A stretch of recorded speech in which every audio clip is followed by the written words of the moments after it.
In December 1987, on a strip of Mediterranean coast overcrowded with refugees, a group calling itself the Islamic Resistance Movement was founded. In Arabic, its acronym spelled a word meaning zeal, Hamas.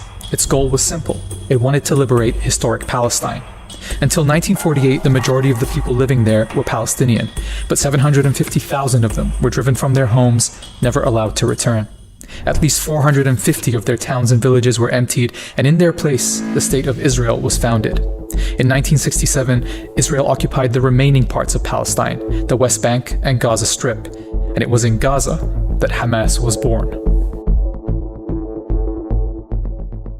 There's been a lot of interest in Hamas and its goals since the group launched the biggest attack inside Israel on October the 7th, 2023. Politicians and pundits like reducing complex issues to simple binaries of good and evil. Hamas is a brutal terrorist organization. They're a bunch of medieval barbarians. Unleashing pure, unadulterated evil. They are not freedom fighters. To a lot of people, though, they are. So we're going to talk to an expert who will help us understand why they would think that, what Hamas wants, and how it's changed in the 35 years since it was founded. My name is Tariq Bakoni. I'm a writer. I'm the author of Hamas Contained, The Rise and Pacification of Palestinian Resistance. Hamas was formed by and appealed to people who had been expelled by Israel from their homes. Hamas as a movement is a nationalist movement first and foremost. So it's a movement that is committed to the liberation of Palestine from Israeli colonization. The movement has never engaged in any activities or operations outside the land of historic Palestine. Hamas grew out of the Palestinian branch of the Muslim Brotherhood,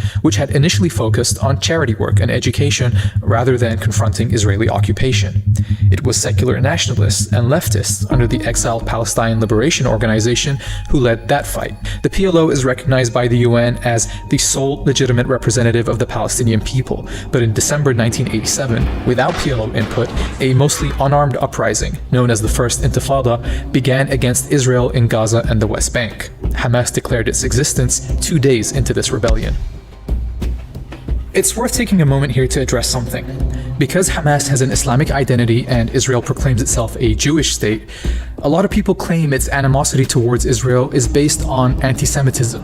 Bakoni says that's not accurate. This is a fundamental misreading of Hamas and of Hamas's politics. It has not employed tactics that are grounded in anti-Semitism or that necessarily fight against Israeli Jews because of their Judaism. So when we think about Hamas discussing the liberation of Palestine, what it means for the movement is dismantling a system of colonial violence. This was also addressed by Hamas's founder, Sheikh Ahmed Yassin. احنا ما بنكره اليهود ونقاتل اليهود لانهم يهود. اليهود اهل دين واحنا اهل دين.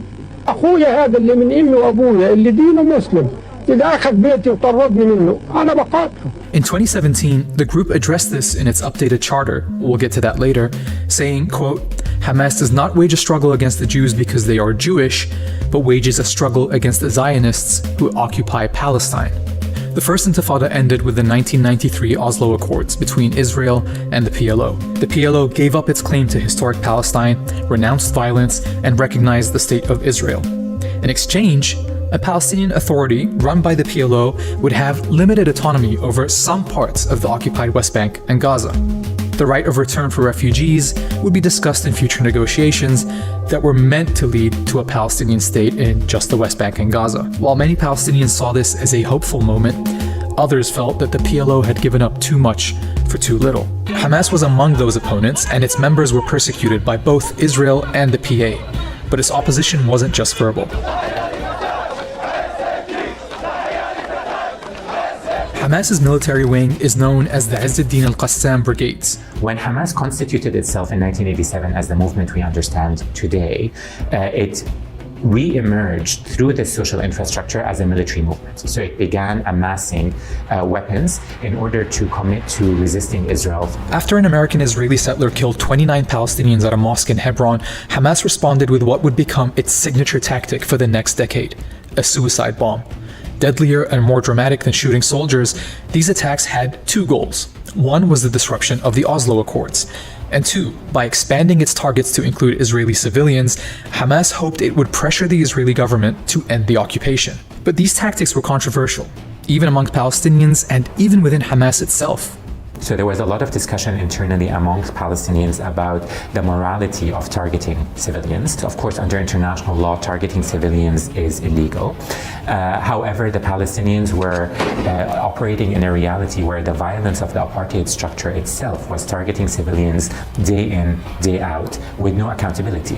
And Hamas at the time believed that inflicting at least some damage on Israeli civilians was a way of deterrence. But when a second intifada broke out in 2000, Hamas and other groups deployed dozens of suicide bombers, killing more than 1,000 Israelis. Instead of deterrence, these attacks gave Israel cover as it decimated Gaza and the West Bank, killing more than 4,900 Palestinians.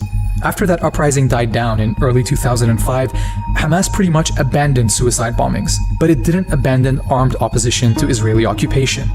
And the next few years would see the group evolve in major ways, both militarily and politically.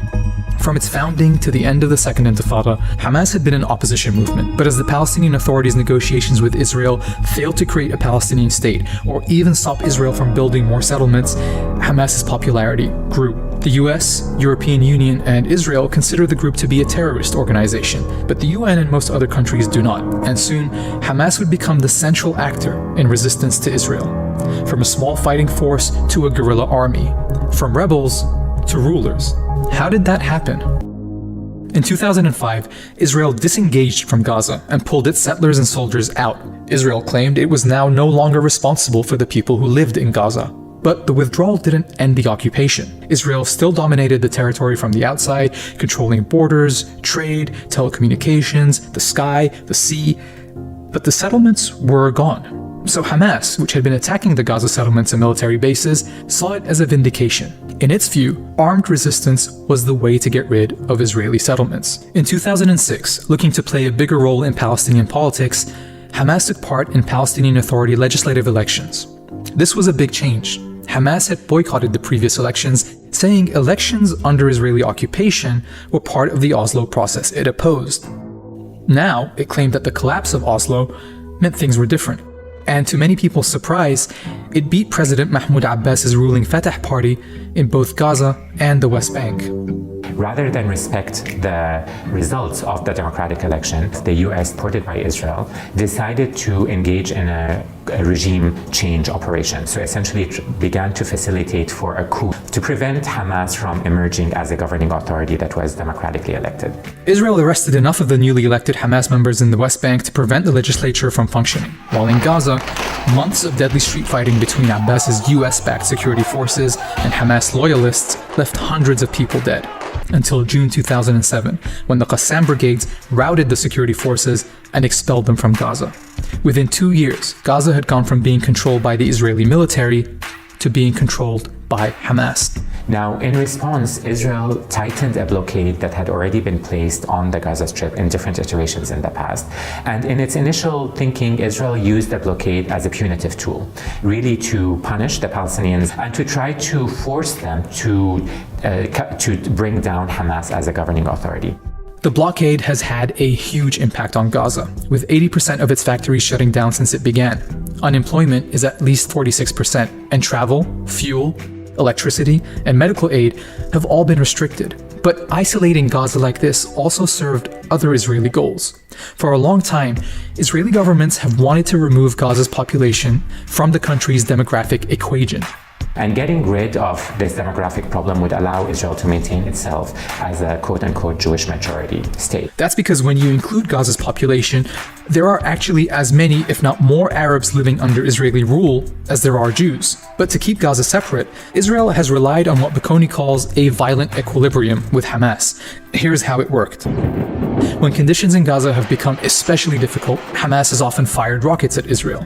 The response has often been a massive Israeli assault, after which a ceasefire is negotiated and some restrictions lifted for a while. There have been several major assaults in 2008 and 2009, 2012, 2014, and in 2021, which have killed more than 4,000 people in Gaza. On the Israeli side, less than 100 people were killed. Israeli officials have referred to this endless cycle of siege and violence as mowing the grass. Now, this violent equilibrium relied on the premise that there doesn't need to be a political resolution to the Gaza Strip, that Israel could deal with it only militarily, and that the blockade could continue indefinitely, regardless of the fact that it was premised on collective punishment and the forced imprisonment of 2 million Palestinians. Back in 2012, the UN warned that unless the blockade was lifted, Gaza would be uninhabitable by 2020. Meanwhile, with Gaza separated from the West Bank, Israel had a freer hand to expand its illegal settlements over there. For the sake of the millions living under its rule, and for its goal of ending Israeli colonization and occupation, Hamas looked for a solution. There were several efforts actually politically by Hamas and by the Palestinian Authority to try to achieve a reality whereby the Palestinian Authority would come back into the Gaza Strip and there would be reconciliation or some form of unity. A 2017 deal saw Hamas actually give up some of the ministries it was running, with the PA taking over, although Hamas has always kept exclusive security control in Gaza. But all forms of dealing with the political reality around the Gaza Strip were opposed by Israel. In an attempt to gain more international legitimacy and create some diplomatic openings, Hamas updated its charter in 2017. The new charter produced a significant development in the group's thinking. While it still hoped to liberate all of historic Palestine, Hamas accepted that a Palestinian state in Gaza and the West Bank, along with the return of refugees to their homes, was a solution that Palestinians could agree on.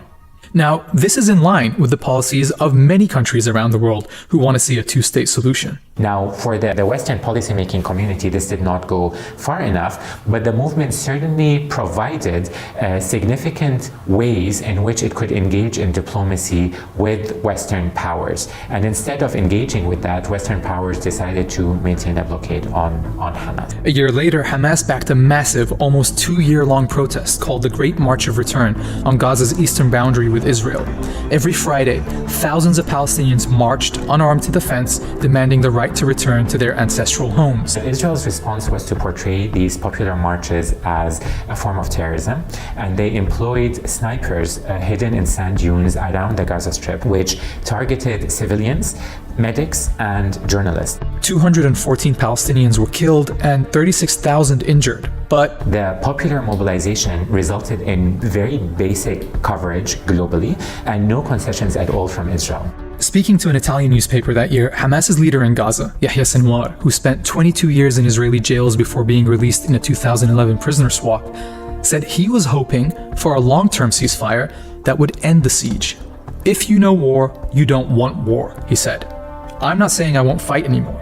I'm saying I want no more wars. I want the end of the siege." But all the tactics that Hamas has employed, whether diplomatic or popular, have not been met with any kind of concession or even engagement from either the Israeli authorities or from the international community. Instead, as the occupation and blockade became more entrenched and human rights groups declared Israel was committing apartheid against Palestinians, Israeli leaders felt little pressure to change course. Hamas seemed contained. If it did fight, Israel's defense technology kept its losses manageable. The West Bank and Gaza were now separated for a generation, and the Palestinian cause seemed like it was dying. The US was focused on building alliances between Arab countries and Israel, even as Israeli elections brought fascists to power. On September 29, 2023, the US National Security Advisor said, "And the Middle East region is quieter today than it has been in 2 decades. 8 days later, Hamas fighters broke out of Gaza, launching the attack that changed all of that. Hundreds of Israelis, civilians, and soldiers were killed and more than 200 taken hostage to be bargained for in a prisoner swap. But the Israeli response has been devastating, wiping out entire neighborhoods. At the time of recording, 1 out of every 30 people in Gaza had been killed, wounded, or was missing as airstrikes hit homes, hospitals, schools, mosques, and universities. Even water, food, fuel, and electricity have been cut off. So, is this the end of Hamas?